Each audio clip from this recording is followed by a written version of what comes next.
Hi అండి. అందరికీ నమస్కారం. Welcome to my channel. ఈ వీడియోలో ఏపీ ఉద్యోగ సంఘాలతో సీఎం భేటీ, అదిరిపోయే 5 శుభవార్తలు అంటూ అప్డేట్ అవ్వడం జరిగింది. సో, దీనికి సంబంధించి పూర్తి వివరాలు ఈ వీడియోలో తెలుసుకుందాము. వీడియో అయితే ఎక్కడే గానీ స్కిప్ చేయకుండా ఎండ్ వరకు చూసేయండి. అప్పుడే ఇన్ఫర్మేషన్ పూర్తిగా అర్థమవుతుంది. అలాగే వీడియో చూస్తున్న ప్రతి ఒక్కరు లైక్ చేయండి ఫ్రెండ్స్. ఈ వీడియోని తోటి ఉద్యోగ పెన్షన్ మిత్రులతో షేర్ చేయండి. కొత్తగా మన ఛానల్ చూస్తున్న వారు ఇంకా ఎవరైనా సబ్స్క్రైబ్ చేసుకున్నట్లయితే సబ్స్క్రైబ్ చేసుకోండి. ఆంధ్రప్రదేశ్ రాష్ట్ర అభివృద్ధిలో అత్యంత కీలక పాత్ర పోషించే ప్రభుత్వ ఉద్యోగులను ప్రభుత్వం ఏమాత్రం భారంగా భావించటం లేదని, వారి సంక్షేమానికి తాము కట్టుబడి ఉన్నామని రాష్ట్ర ప్రభుత్వం అత్యంత స్పష్టంగా ప్రకటించింది. ప్రస్తుతం రాష్ట్రం ఎదుర్కొంటున్న ఆర్థిక ఇబ్బందుల దృష్ట్యా ఉద్యోగులు కాస్త ఓపిక పట్టాలని, వారి సమస్యలన్నిటినీ త్వరలోనే పరిష్కారం అవుతాయని మంత్రుల బృందం భరోసా ఇచ్చింది. కొత్త వేతన సవరణ కమిషన్, పీఆర్సీ ఏర్పాటు చేయడం, పెండింగ్‌లో ఉన్న కరువు భత్యం, డీఏ బకాయిలను విడుదల చేయడం వంటి అంశాలపై ప్రభుత్వం సానుకూల దిశగా అడుగులు వేస్తోంది. ముఖ్యంగా ఆంధ్రప్రదేశ్ ఆర్థిక, వాణిజ్య మరియు శాసనసభ వ్యవహారాల శాఖ మంత్రి పయ్యావుల కేశవ్ గారు ఉద్యోగ సంఘాలతో మాట్లాడుతూ, ఉద్యోగుల సమస్యలను ముఖ్యమంత్రి గారి దృష్టికి తీసుకెళ్లి త్వరితగతిన పరిష్కరిస్తామని హామీ ఇచ్చారు. గత బుధవారం నాడు ఏపీ సచివాలయంలో ఒక అత్యంత కీలకమైన సమావేశం జరిగింది. మంత్రి పయ్యావుల కేశవ్ గారి నేతృత్వంలో మంత్రుల బృందం సుమారుగా 21 ఉద్యోగ సంఘాల ప్రతినిధులతో భేటీ అయ్యింది. ఈ సమావేశం కేవలం ఒక గంటో, 2 గంటో కాకుండా సుమారు 5 గంటల పాటు అత్యంత సుదీర్ఘంగా అయితే సాగింది.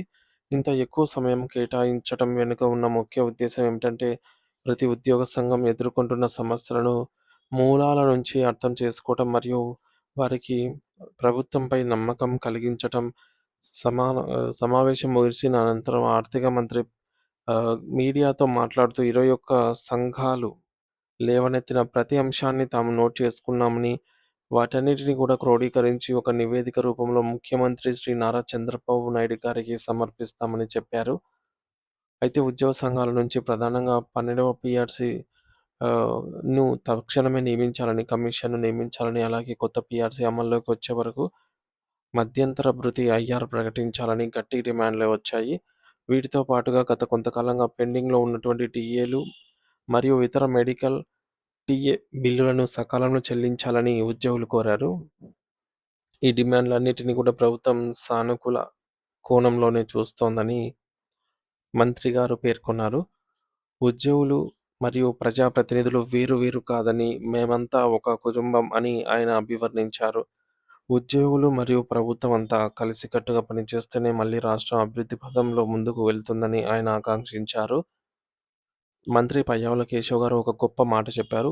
ఉద్యోగుల జీతభత్యాల కోసం చేసే ఖర్చును ప్రభుత్వం ఎప్పుడూ కూడా భారంగా చూడదు. దానిని రాష్ట్ర భవిష్యత్తు కోసం చేసే పెట్టుబడిగా భావిస్తుంది అని. ఎందుకంటే ఉద్యోగులు సంతృప్తిగా ఉంటేనే పరిపాలన సాఫీగా సాగుతుందని ప్రభుత్వం నమ్ముతోంది అని అన్నారన్నమాట. ఇప్పటికే ఈ ప్రభుత్వం ఉద్యోగుల పట్ల తీసుకున్న చిత్తశుద్ధిని నిరూపించుకుంది. అందులో భాగంగా కొంతమంది ఉద్యోగులను కాంట్రిబ్యూటరీ పెన్షన్ స్కీమ్ సీపీఎస్ నుంచి పాత పెన్షన్ విధానం ఓపీఎస్‌కు మార్చే చారిత్రాత్మక నిర్ణయం తీసుకుంది. అలాగే వివిధ ప్రభుత్వ రంగ సంస్థల్లో పీఎస్‌యూస్, పబ్లిక్ సర్వీస్ అండర్‌టేకింగ్‌లో పనిచేసే ఉద్యోగుల పదవీ విరమణ వయస్సును కూడా 60-62 ఏళ్లకు పెంచి వారికి మరింత కాలం సేవ అందించే అవకాశం కల్పించింది. రాష్ట్ర ఆర్థిక పరిస్థితి గురించి వివరిస్తూ, గత ప్రభుత్వం నుంచి వారసత్వంగా వచ్చిన అపారమైన అప్పుల భారం రాష్ట్రాన్ని ఉక్కిరిబిక్కిరి చేస్తోందని మంత్రి ఆవేదన వ్యక్తం చేశారు. ఈ ఆర్థిక సంక్షోభం నుంచి రాష్ట్రాన్ని గట్టెక్కించడానికి ముఖ్యమంత్రి చంద్రబాబు నాయుడు గారు అహర్నిశలు శ్రమిస్తున్నారని, వారికి కేంద్ర ప్రభుత్వం కూడా పూర్తి స్థాయిలో సహకరిస్తుందని అయితే చెప్పారు. అయితే రాష్ట్రానికి పెట్టుబడులు రావటం ప్రారంభమైందని, దేశంలోకి వస్తున్నటువంటి మొత్తం పెట్టుబడులలో సుమారు 25% వాటా ఆంధ్రప్రదేశ్‌కే ఉండటం మన ఆర్థిక పురోగతికి నిదర్శనమని ఆయన గర్వంగా ప్రకటించారు. అయితే ఈ పెట్టుబడుల ద్వారా వచ్చే ఆదాయంతో భవిష్యత్తులో ఉద్యోగుల అన్ని ఆర్థిక డిమాండ్లను సులభంగా తీర్చవచ్చని ఆయన ఆశాభావం వ్యక్తం చేశారు. మరి ఈ సమావేశంలో పాల్గొన్నటువంటి ప్రభుత్వ ప్రధాన కార్యదర్శి సాయి ప్రసాద్ గారు కూడా కీలక వ్యాఖ్యలు చేశారు. ఉద్యోగులకు సంబంధించినటువంటి ఎటువంటి సమస్యలనైనా చర్చల ద్వారా సామరస్యపూర్వకంగా చర్చించుకోవచ్చని ఆయన పిలుపునిచ్చారు.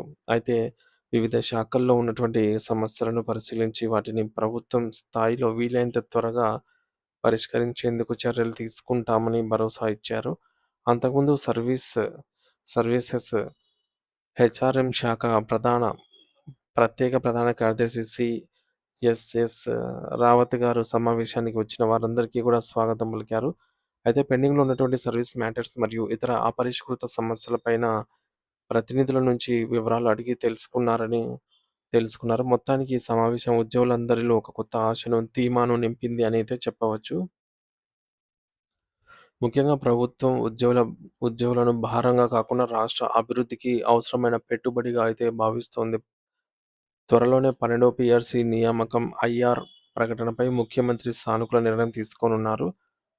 గత ప్రభుత్వం నుంచి వచ్చిన 33,000 కోట్ల బకాయిలను దశల వారీగా చెల్లించడానికి ప్రభుత్వం కట్టుబడి ఉంది. సిపిఎస్ నుంచి ఓపీఎస్‌కు మార్పు మరియు పదవీ విరమణ వయస్సు పెంపు వంటి నిర్ణయాలు ఇప్పటికే అమలు చేశారు. దేశంలోకి వచ్చే పెట్టుబడులలో 25% ఏపీకే రావటం వల్ల ఆర్థిక పరిస్థితి మెరుగుపడుతుందని ప్రభుత్వం నమ్ముతోంది. ఉద్యోగుల సమస్యల పరిష్కారం కోసం మంత్రుల బృందం సుమారు 5 గంటల పాటు సుదీర్ఘంగా చర్చించింది. కేంద్ర ప్రభుత్వం నుంచి అందుతున్న సహాయం ద్వారా రాష్ట్ర అప్పుల భారాన్ని తగ్గిస్తూనే ఉద్యోగుల ప్రయోజనాలను కాపాడుతామనైతే హామీ ఇచ్చారు.